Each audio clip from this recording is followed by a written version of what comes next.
বিয়ের 2 দিন পর ছেলে বিদেশে চলে গেছে, আর সেই বউকে আপনি লক্ষ্মী বলছেন। আপনার ছেলের বউ পছন্দ হয়নি বলে 2 বছর হতে চলেছে, ছেলে এখনো দেশে আসেনি। আর সেই বউকে নিয়ে এত প্রশংসা আপনি কি করে যে করতে পারেন তা কে জানে। পাশ থেকে আরেকজন বলে উঠল, সত্যি মিসেস রেহেলা বেগম, আপনার দ্বারাই শুধু এটা সম্ভব। আমি হলে তো বউকে আনতামই না। মিসেস রেহেলা বেগম কি বলবেন জানেন না, কিছু বলতে পারছেন না রেহেলা বেগম। হঠাৎ খেয়াল করলেন তিতির উপরে দাঁড়িয়ে আছে, চোখে তার পানি। হয়তো সব কথা শুনেছে সে।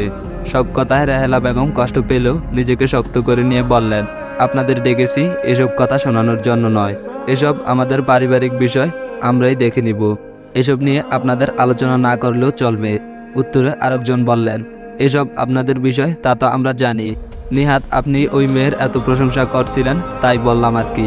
মা, তোমাকে কে বলেছে অপাত্রে দান করার জন্য? কথা অনুসরণ করে তাকাতেই দেখতে পেল ইনা এসেছে। সে এগিয়ে এসে রেহেলা বেগমকে বলল, কেউ মর্ম না বুঝলে তাকে কেন বুঝাতে যাও তুমি? মহিলাদের মাঝ থেকে একজন বলে উঠলেন, মিস রেহেলা বেগম, আপনার মেয়ে কিন্তু আমাদেরকে ইনসাল্ট করছে। ইনা বলল, ইনসাল্টের কি দেখলেন এখানে আন্টি? কিন্তু আপনার মেয়েকে আপনি কি দেখে শুনে রাখেন? আপনি কি তার ব্যাপারে উদাসীন নন? সে যে কত ছেলের সাথে ফ্লার্ট করছে, প্রেমের অভিনয় করছে, নাইট ক্লাবে যাচ্ছে, তাকে খেয়াল করেন না আপনি? মহিলাকে কোনো জবাব দেওয়ার সুযোগ না দিয়ে ইনা আরেকজনের দিকে তাকিয়ে বললেন, আন্টি, আপনার ছেলের বিষয় কি আমরা কিছু জানি না? আপনি তো নিজের পছন্দের ছেলের বিয়ে দিয়েছিলেন, কিন্তু কী লাভ হলো? আপনার ছেলে তো বউকে প্রতিদিন মারধর করে, অনেক রাত পর্যন্ত বাইরে থাকে। শুনেছি সে নাকি অন্য মেয়ের প্রতি আসক্ত। সেই হিসেবে তো আমার ভাই খুব ভালোই আছে। ইনা আবার বলতে লাগলো, আর শিলা আন্টি, শুনেছি আপনার মেয়ে নাকি কয়েকদিন আগে এক ছেলের সাথে পালিয়ে গিয়েছে, তারপর কয়েক মাস পর আবারও ফিরে এসেছে। সত্যি আন্টি, এসব আপনার দ্বারাই সম্ভব। কই, আমরা তো এসব নিয়ে কোনো কথা বলিনি। সবাই উঠে গেল। রেহেলা বেগম মেয়েকে বললেন, ইনা, এবার থাম, এসব কি বলছিস? ভদ্র মহিলাদের থেকে একজন বলে উঠলেন, মিস রেহেলা বেগম, আপনি আমাদের ডেকে এইভাবে অপমান করার মানি হয় না। তখন ইনা বলে উঠল, এটা অপমানের কি আছে আন্টি? যা সত্যি তাই বললাম। আবারও একজন মহিলা বলে উঠল, আমরা আর কোনোদিন আপনার বাড়িতে আসবো না রেহেলা বেগম। সবাই হন হন করে চলে যেতে লাগলো। রেহেলা বেগম নিজের মেয়েকে বললেন, এসব বলার কি দরকার ছিল ইনা? ইনা বলল, দরকার ছিল আম্মু, সব মানুষের মুখের উপর কথা বলতে হয়। রেহেলা বেগম বলল, আমার কপালে যা ছিল তাই হয়েছে। মেয়েটা বোধহয় এখন কাঁদছে। ইনা বলল, তিতির কি সব শুনেছে? রেহেলা বেগম বলল, ইনা বলল, কতবার বলেছি কিছু কিছু মানুষের কথার জবাব তাদের মতো করেই দেওয়াটা উচিত, কিন্তু এভাবে আর কত? মেয়েটার জীবনও তো এভাবে নষ্ট হতে দিতে পারি না আমরা। রেহেলা বেগম বলল, তুই কি করবি এখন? ইনা বলল, যা দরকার তাই করব, তুমি গিয়ে ওকে দেখো। রেহেলা বেগম দ্রুত পায়ে উপরে গেলেন। তিতিল তখন বিছানায় উরু হয়ে কান্না করছে। সত্যি তো সে একটা অলক্ষী অপায়া মেয়ে, বিয়ের পর স্বামীর মুখটাও দেখতে পেল না। আর এখন তিনি দেশে আসবেন না, তাহলে কেন এই বাড়িতে পড়ে আছে সে নিজেও জানে না। মায়ের বোনের অভাবটার জন্যই এখানে আসে, না হলে যার স্বামী থেকেও নেই তার আবার শ্বশুর বাড়ি কিসের? তার স্বামী তাকে মেনে নেয়নি। নিজেকে খুব ছোট নজরে দেখতে লাগলো তিতিল। কেন জীবনের তাল বেসামাল হয়ে গেল? গ্রামের মেয়ে বলে তার স্বামী তাকে ফেলে চলে গেছে, কিন্তু কোন দিক থেকে সে কম? রূপে গুণে হাজারে একটা। তিতিল মনে করে তার ভাগ্যই এটা। দরজার শব্দ পেতেই সে চোখের পানি মুছে নিল। রেহেলা বেগম তার পিঠে হাত রেখে জিজ্ঞেস করলো, কিরে মা, মন খারাপ করে কাঁদছিস? তিতিল কিছু বলল না। রেহেলা বেগম বলল, অমন মানুষের কথা কান দিতে নেই। আর ইনা তাদের কথা শুনিয়েও দিয়েছে।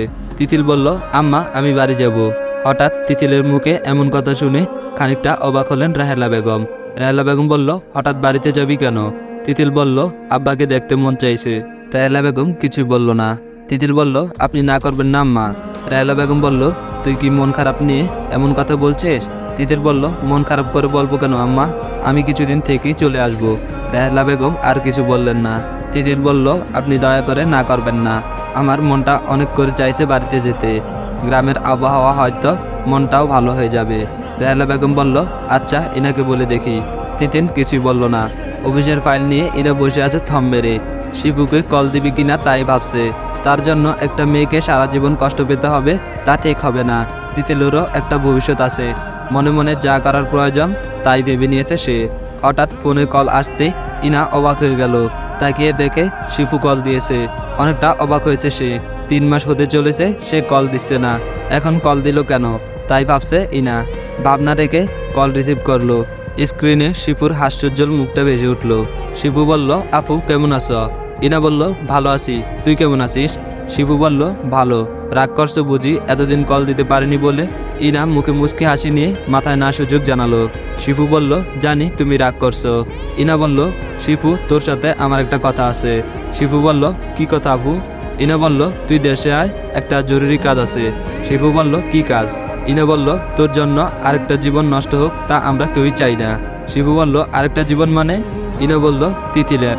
শিফু বুঝতে পেরেছে যাকে বিয়ে করেছিল তার কথা বলছে, কারণ ইনা, হিমা আর তার মার মুখে প্রায় এই নামটা অনেকবারই শুনেছে সে। ইনা বলল, কি রে, কথা বলছিস না কেন? শিফু বলল, আপু আমি কিছুদিনের মধ্যে দেশে আসব, আর সেটা জানানোর জন্যই আমি তোমাকে কল করেছি। ইনা তাকে আর কিছু বলার সুযোগ না দিয়েই কলটা কেটে দিল। আর শিফু বোকার মতো বসে রইল ল্যাপটপের সামনে। স্ট্রেঞ্জ বলে শিফু উঠে দাঁড়ালো। কাপে গরম পানি ঢেলে তাতে 2 চামচ কফি আর আধা চামচ চিনি মিশিয়ে কাপ হাতে নিয়ে কাচের দেয়ালের সামনে গিয়ে দাঁড়ালো। সে বুঝতে পারছে না ইনা এতটা সিরিয়াস আর রাগী হয়ে কথা বলল কেন, আর কেনই দেশে যেতে বলছে। ইনা গিয়ে দেখতে পেল তিতিল মায়ের কোলে মাথা রেখে শুয়ে আছে। ইনা রুমে গিয়ে বলল, মা, ভাইয়াকে দেশে আসতে বলেছি। চমকে উঠল তিতিল। শুয়া থেকে উঠে বসলো সে। রেহানা বেগম একটু জিদ নিয়ে বললেন, কেন আসতে বললি তাকে? ইনা তিতিলের দিকে তাকিয়ে আবার চোখ ফিরিয়ে নিল। মায়ের দিকে তাকিয়ে শক্ত গলায় বলল, তিতিল আর ভাইয়ার ডিভোর্সের জন্য। পদ্ম ফুটানোর জন্য একটা পুকুর কেটেছিলাম, ঝর্ণার মতো জল উঠবে তার পাতাল থেকে।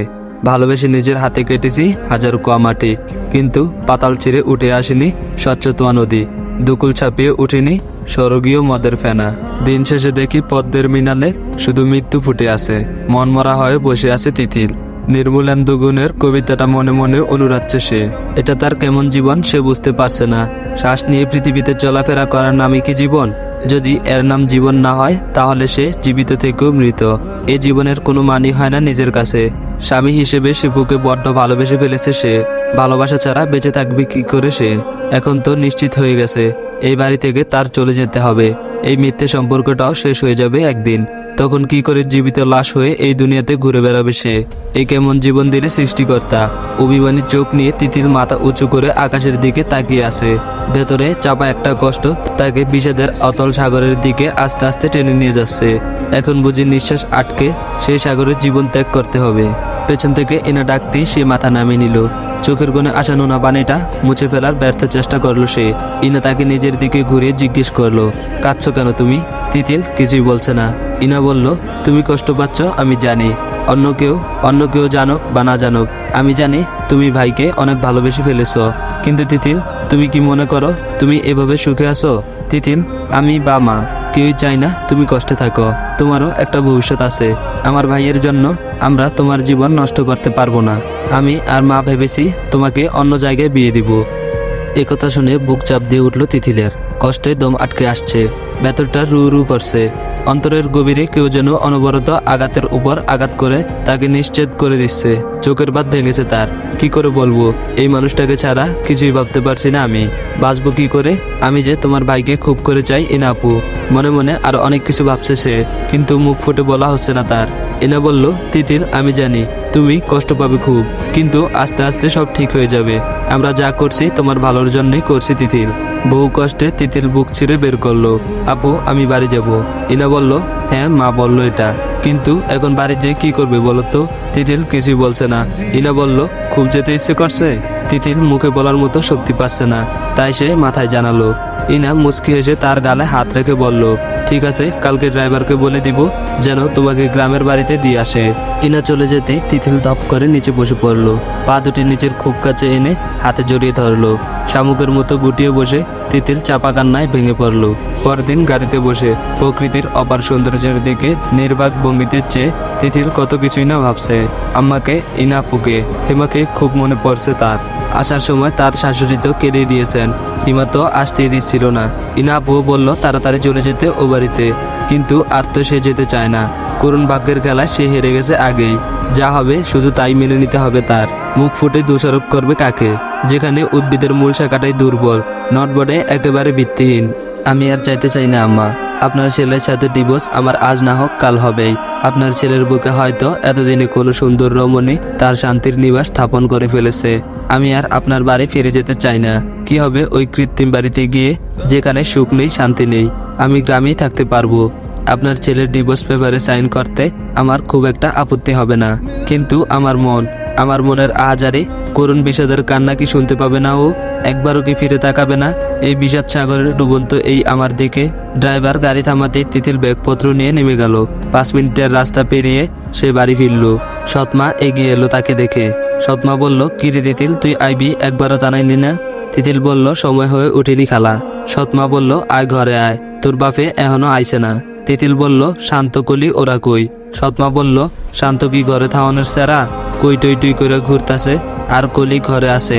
তুই ঘরে যা, আমি আইতাছি। তিতিল ব্যাগ নিয়ে ঘরে ঢুকলো। খালার ভাবমূর্তি খুব একটা খারাপ না, হয়তো সেই আসছে, খুব একটা বিরক্ত হননি তিনি, কিন্তু মায়ের মতো আহামরি খুশি হননি। মায়ের সুখের হাসিতে কখনো মিলবে না তার এই হাসি।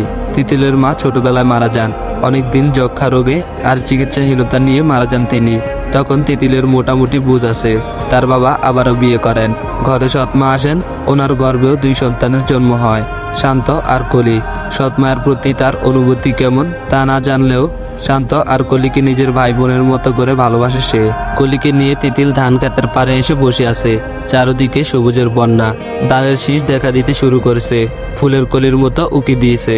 এলোমেলো বাতাসে ধান তালে তালে নৃত্যে মেতে উঠেছে, এক অন্যরকম সুন্দর দৃশ্য। তিতিল এক মনে তাকিয়ে আছে সেই খেলায়। আমার জীবনটাও কেন সবুজে সবুজে ভরে উঠলো না? কেন সবুজ জীবন খেলায় আমিও মেতে উঠতে পারলাম না? কি এমন হতো জীবনের ধূসর রঙকে রঙে রাঙিয়ে তুলতে পারলে? তিতিল ডাটা অন করলো। বাড়িতে একটুও নেটওয়ার্ক পাওয়া যায় না, যদিও পিছনের ঝোপে যাওয়ার পর একটু নেটের দেখা মিলে। তিতিল ফেসবুকে ঢুকে শিবুর আইডিতে চলে গেল, নতুন কোনো ছবি আপলোড করেছে কিনা তা দেখতে। ফেসবুক ইনস্টাগ্রামে সবসময় শিবুকে ফলো করে সে। সব গেটে যদি একটা ছবি পায় শিবুর, তাহলে তার মনটা ঠান্ডা হয়ে যায়। সেই দিন রাতটা শিবুকে কল্পনা করে কেটে যায়, কিন্তু শিবু পিক দিতে অনেকটা লেট করে ফেলেছে। শিবুর সাথে কখনো কোনো মেয়েকে ঘনিষ্ঠ হওয়া পিক দেখেনি সে। যদি চোখে পড়ে তখন এই নয়নগুলি তা কি করে গ্রহণ করবে সে তা জানে না। তিতিল আইডিতে গিয়ে দেখে শিবু পিক আপলোড করেছে। গাড়িতে বসে আছে এক পা ভাঁজ করে, গায়ে সাদা পাতলা একটা শার্ট, সাথে নীল কালারের জিন্স। সূর্যের আলোতে আলোকিত হওয়া চমৎকার একটা ছবি, যা তিতিলকে বারংবার ঘায়েল করে দিতে পারে। তিতিল অপলক চেয়ে আছে শিবুর দিকে, মনে হাজারো ইচ্ছার প্রজাপতি উড়ে বেড়াচ্ছে এদিক ওদিক। অনুভূতিরা পাখির মতো ডানা ঝাপটাচ্ছে, উড়ে বেড়াচ্ছে আপন মনে। হঠাৎ নিজের নাম শুনে তিতিল পেছন ফিরে তাকায়। বিস্ময়ের চরম আকাশে উপনীত হওয়ার অভিপ্রায়। শরীরের ভেতরে মাংসপিণ্ডটা এতটা শব্দ তুলে আওয়াজ করছে যে, যা তাকে মুখরিত করে তুলছে ক্রমশ। উতাল পাতাল ঝড়ের মতো ভেতরটা কেঁপে চলেছে, কারণ তার সামনে যে শিপু দাঁড়িয়ে আছে।